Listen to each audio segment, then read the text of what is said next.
going to be full, standing room only. You know, people say, I'm not going to that. I'm not going to that. It's changed. It's changed. You've got to see the big in the little. We're probably going to do more things and they're going to be smaller. And the goal is to not have but one big event all the time. We're going to have multiple venues, such as we're going to do a Christmas Eve communion service. No, we're going to do 2 of them. We've already scheduled them. We're going to do 2 of them. Why? Because we think the opportunity, people would rather come when that building is not completely full. So we're going to offer 2 of them. When we were in COVID, we had 3 Sunday services prior to COVID and a Saturday night, so I did 4 weekend services. When COVID came out, I could get everybody in one service, and you still couldn't spit in people. They were that far apart. But that's not what we did. Guess what we did? We didn't do 3, we did 2. We did a Saturday night. Why? We had to see the big and the little. If people are concerned with social distancing, I'm going to make it easy. We're going to open our balcony, we're going to open it up, and people can sit as far as they want and separated as much as they want. You have to see the big and the little. Right now, Pastor, that's where we're at. Let me put it. Let's go further. You have to re-emphasize your core values. Remember, I told you I was going to revisit that core values. I'm going to revisit it now. Here it is. Values give energy. Vision requires energy. You need to digest that statement. I get it. Okay? If Pastor comes here and Pastor casts a vision for Praise City to start an outreach, for Praise City to take on a new venture, to launch a whole new congregation, a new language group congregation, or a separate campus. If he casts a vision for a missions goal, vision requires energy, right? Right now, most people don't have the energy. So are we not going to operate with vision? No. Here's what we do. We're going to operate with values. Right now, I believe what we do is we focus in on our core values. Okay, your core values give energy. Morale in a church is always tied to your core values. Okay? What, Pastor, would be one of the core values that you think are characteristic of Praise City? What would be a core value? Something that's very a high priority for this church. What would something that really resonates in your heart? A driving core value of your church. One would be worship. Okay. Worship as a core value. Okay. Here's what I take your core values. Take and build on your core values. That's what we started doing. Right. And right now during COVID and getting our volunteers back, you're not in there. There's something about vision. I can't cast vision by an email. You know what I'm saying? If you're in the room and I'm sharing my passion with you about an outreach, and I'm sharing a passion about planning a new church, you can catch my vision. But when that comes in an email, that's not really exciting, is it? Vision doesn't, people who are not with you in the room are not catching vision. But they're needing to feel valued. It's like my brother here, when I talked to him just a moment ago, I was pulling out of him value. Okay? That's what I would say. When you start talking to the 5 people, do you know what I would do? What are they not getting by not being in church? They're not getting the real experience of worship. Here's what I want you to do. Start telling them how great the worship service was. Oh, I just tell you, it wasn't just a song. It was the presence of the Lord. There was an aroma of God's presence in the house Sunday. And it was sweet. It was sweet. During this time, we have ramped up our core values. We really haven't been casting vision. We've been telling the story of our values. We've been lifting up our values. It's this here. Anytime you talk vision, people should see the values. Right now, I think we're in this season. I think you talk your values and let people subtly see the vision. This is what we used to have. This is pre-COVID. Okay? This is post-COVID. We ramp up our values. Here's what to do. What is valuable to this church? Okay? I will tell you one of your values. Okay? I have been pastor with you. I have been in this church an hour and a half. I've been in this church an hour and a half. And I've already picked up on one of your values. Okay? It's so obvious. It's so obvious. It's so much a part of who you are that the outsider sees it. You're not seeing it. I asked you guys a while ago to take a bathroom break. Okay? A few of you went out and took a comfort break. The rest of you got up and you just started visiting and fellowshipping. And the conversation of sharing and fellowship with you, this room warmed up. And people were visiting and sharing and talking. And I was up here holding the mic. And y'all forgot about me. Okay, I think we're going to start. You ignored me.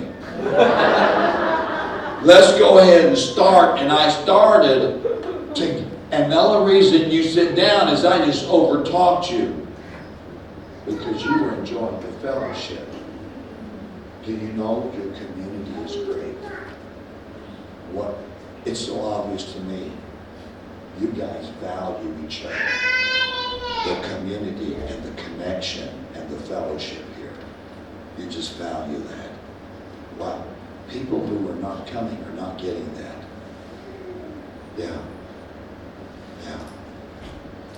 Here's what I'd say. Brother, the 5 people you contact, here's what I would be telling them. I was in church this past week, and there was an empty chair by me. And I sure wish it had been you that was there. I missed you. I miss seeing your smile. I miss the time we had. I miss the warmth of just the encouragement of seeing you apart. Pastor, your community is a significant part of your value. Your worship is, and your fellowship, your community. You're very good. You folks are very warm. Very warm. Build on that value. I'd build on that value. Well, I'm thinking off the cuff. I don't know that I wouldn't send out and call a Sunday in March family reunion Sunday. And I want to invite the family members back to the family reunion. We'd like to see you come back into the family reunion. Welcome back to the family. You know, you know what a family reunion is, right? People travel from all over and they come and they saute and compare each other's curry and, you know. Call them for family reunion. Call them for family reunion. That's a significant part of who you are, your core values. Begin to lift up your values. Begin to lift up your values. Your values have gravitational pull to them. Vision requires energy. Values give energy to people. Values give energy. When you begin to say, man, the fellowship was great. We had how many people did you have last Sunday in church? A number? About 150? We had 150. Saw people visit with people. Saw 4 families we haven't seen in a while. It was the warmest, and we're praying and hoping that 4 more gather. Okay? Just begin to build on your values. Let that be the gravitational pull to get people back in church. Regarding your values, let me break this down for you just a little bit, okay? Vision answers the question, what are we going to do? But values answer why we do it. Vision will tell us, here's what we're doing, okay? I don't know that the people who have not started volunteering are asking, well, what are you doing in kids ministry? Or what are you doing in children's ministry? What are you doing in cell group ministry? What are you doing? I don't think they're asking that question. I don't think that the lack of what is keeping them. What's keeping them is they don't know why. They've lost contact. They don't know why. Well, why should I? Oh, man, we're having some of the best worship. We're having some of the best times. And are your volunteer team, do you have team meetings and team huddles before service? Do you do that? Let's say, for example, you have a welcome team, greeters, hospitality team, etc. Is there anyone here that's in charge of that? Anyone here in charge of that? Just by chance that you're a lead person in that? If not, if you're the lead person, start having huddles. Kids ministry, worship team, any worship team, I saw a couple of them here. Who else is on the worship team? Okay? Huddle with people ahead of time. Begin to pray. Begin to pray together. You're starting to form again. You're forming. People are coming to service. They need God's presence. You're welcome to pray together. And you're reminding people why you're doing what you're doing. An organization, Pray City, is vision focused, but it's values driven. The energy to do what you're doing is going to come from your values. Morale is always a value issue. People are not here. People are not here because they don't see the value in it. Okay? For example, I've got some Malaysian money here. I've got some Malaysian money here. Okay. Okay. This one says 50. Okay. How down, is it to the end of the block and around, would it be, I don't know how far, a block, good block, right around here? Yeah? Would you run around the block for 50? That's an easy one, huh? This one says 10. If I can't get you to do it for 50, I'm probably not going to get you to do it for 10, okay? Right? Why? It doesn't have enough value. I tell you what, I probably have a full ringgit here, okay? I probably have a full ringgit. Would you do it for the one full ringgit? You wouldn't do it, okay? Okay? How about 5 times around for the ringgit? Okay, here it is. What you wouldn't do, if I told you that half a mile, half a kilometer down the road, that there was a park bench there and I left a 50 ringgit on it,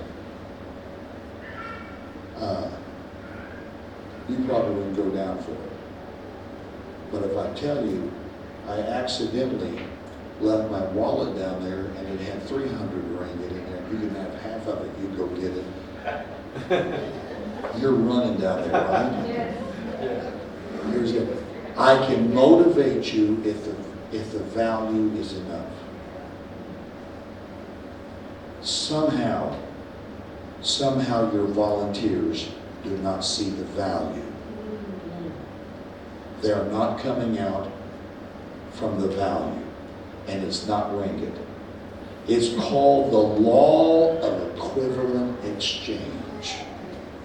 Okay? The law of equivalent exchange. You have a job, okay? You took the job and you negotiated a salary. I'll give you this much of my time, this much of my skill. They put a salary on the table and you accepted that. You probably went in with the idea if it's below a certain amount, you wouldn't take it. Probably, I'm assuming. There had to be there was a moment, the moment it reached that, whatever dollar amount it was, and went above that, you said yes, correct? That's called the law of equivalent exchange. How many of you would drive further to get a homemade meal or the best food at a restaurant, and you pass 5 restaurants on the way, but you'll drive out of your way for one, but this one has it, this one has it, this one. Yeah, but it's not as good. You know what I'm talking about? It's the law of equivalent exchange. Yes, yes, yes, but it's better here. It tastes better. It's just better. The value is better. What you get is a better product over there. So you'll drive 5, 8, 6 miles further, right? You with me? That's called the law of equivalent exchange. I am willing to give you something if it meets this level when I say at that point it's worth it. At that point it's worth it. Here it is. Our volunteers have got to feel like when we ask them to serve, it crosses that line of the law of equivalent exchange. I'm going to give you my time. I'm going to invest my heart. I'm going to give my energy to it, my gifting, my talent. It's got to cross that line. They are not looking for ringgit, okay? They're not looking for ringgit. What are they looking for? Of course, God is going to bless them. We know the Holy Spirit is going to encourage them. God will do His part. How many believe God will do His part, okay? But they're still not coming. Why? Because we're going to have to do something for them. We're going to have to step in. The law of equivalent exchange is we're going to have to bring value to them. We're going to have to bring value to them. Okay? I want you to do something. Okay? Take your hand. Take your hand. And here's what I want you to do. I want you to pat yourself on the back. No, buddy, not your neck. Not the neck. Not the, okay? Not the shoulder. No, not the shoulder. Do you know what? You know what? Here it is. God has engineered your body where you cannot pat yourself on the back. Pastor, it requires somebody else to pat you on the back. God has designed it. Is He teaching us a lesson? Is God teaching this lesson? It's designed. You cannot pat yourself on the back. It requires somebody else to do that for you. Okay?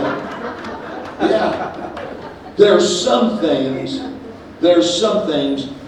somebody's got to do. We ought to be God's hand. I'm God's hand. And my job is 5 people a week. I'm to pat them on the back by my care, my call, my contact. That is my job. My job is to encourage people. My job is to spread joy to them. It's the same. You know what? You can't tickle yourself. Have you ever noticed that? I don't understand that. Somebody can tickle you, but you cannot tickle yourself. Some of you have tried that when you're home. Your mind's on, I don't know, I never thought about that before. When I get home, I'm going to do an experiment, but I'm not. Okay, you do the experiment, but it's absolutely true. It doesn't tickle when you do it. Somebody else has got to do it for us. There's some things we've got to bring joy to people. We've got to, the kingdom of God is righteousness, peace, and what? Joy in the Holy Spirit. There's a joy in serving. There's a joy in serving. And if we would just capture that, the joy of serving, and every one of us, here's what we're going to do. We're going to encourage people back. We're going to pat people on the back, and we're going to encourage them. We're going to get them back by our values. Emphasize your values. Well, I have more screens and I could teach longer, but I'm not going to do that. You folks have been patient. You folks have been gracious. You folks have been wonderful. Here's what I'm saying. There's enough people in here, Pastor. If we go on an encouraging crusade, an encouraging campaign, we're just going to encourage people back into serving. We're going to make it joyful. Okay? And it reminds me of in the Holy Land. God draws pictures. In the Holy Land, in the northern part of Israel is what sea? The Galilee. And the Jordan River flows all the way down to another sea. What is it called? The Dead Sea. Why do they call it the Dead Sea? It's the lowest place on planet Earth. Water flows in and never flows out. So it dies in the Dead Sea.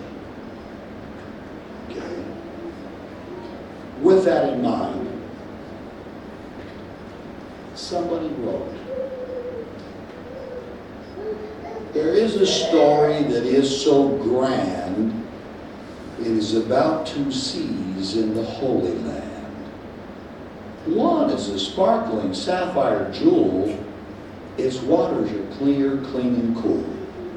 Along its banks the children play, travelers seek it along their way.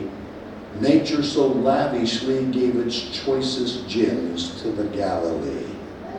But further south the Jordan flows into a sea where nothing grows. No splash of fish, no sound of birds, no children's laughter is ever heard. The air hangs heavy all around, for nature shuns this barren ground. Both seas receive the Jordan's flow, the water's just the same, you know. One sea like liquid sun, it warms the hearts of everyone, but south of the Galilee is another sea, dead, dry, and misery. It takes each drop the Jordan brings, and to each drop it freely clings. It hoards and holds the Jordan waves until like shackles captive slaves, the fresh clear water turns to salt and dies within the Dead Sea vault. But the Jordan flows on rapturously as it leaves the Galilee. For every drop the Jordan gives becomes a laughing wave that lives, and in this living, laughing sea that takes and gives so generously, we find the secret of life and of living. It's not in getting, but in giving. Yes, there are two Holy Land seas, and mankind is fashioned after these. Yes. Be a Galilee. Begin to give out. Just give out. Give out. The reason they haven't shown up yet, they're probably empty. Let's encourage them back. It's been my joy, Pastor. God bless you.